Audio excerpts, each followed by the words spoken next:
téléspectateurs, bonjour. Bienvenue dans votre émission de santé et nutrition spéciale Ramadan. Nous allons vous entretenir aujourd'hui sur un aliment, un fruit de saison, un fruit qui pullule sur nos étals. Il s'agit de la mangue. C'est le fruit du manguier, scientifiquement appelé Mangifera indica. Le manguier appartient à la famille des Anacardiacées. Mais quels sont les bienfaits de la consommation de la mangue? Quels sont les inconvénients de sa consommation? La mangue est particulièrement riche en fibres, en vitamine C et en minéraux tels que le sodium, le phosphore et le magnésium.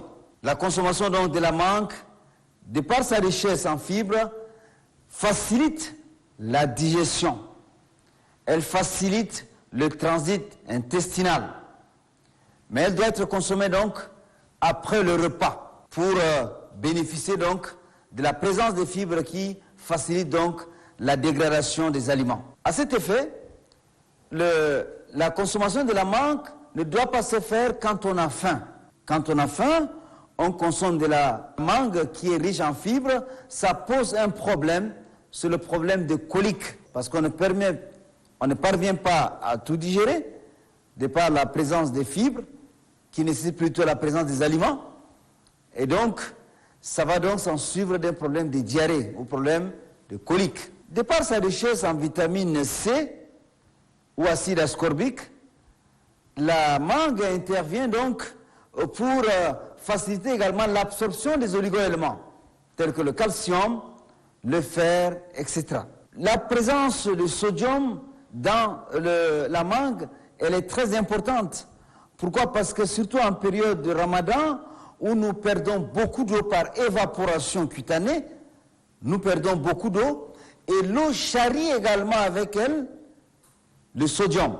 C'est pourquoi on a la sensation d'une sensation salée de la peau. C'est la raison pour laquelle, en consommant de mangue après avoir mangé, on s'approvisionne en même temps en sodium pour compenser donc les pertes par évaporation du sodium. Et donc pour cela, il faudra donc consommer la mangue après avoir mangé. Il est donc déconseillé de la consommer quand on a faim. Aussi, elle est riche en sucre, en glucose également, donc elle est énergétique. Tout comme les fruits et les légumes, la mangue fait partie également des aliments de protection. Elle nous protège contre les maladies grâce donc aux nutriments qu'elle contient, que nous venons de préciter. Mais quand on consomme la mangue avec sa peau, avec l'enveloppe, il y a un risque. Parce que dans la peau de la mangue, il y a ce qu'on appelle l'oléorésine, qui est une molécule irritante. Ça démange au niveau du cou, ça démange au niveau des lèvres également. Donc c'est des molécules irritantes.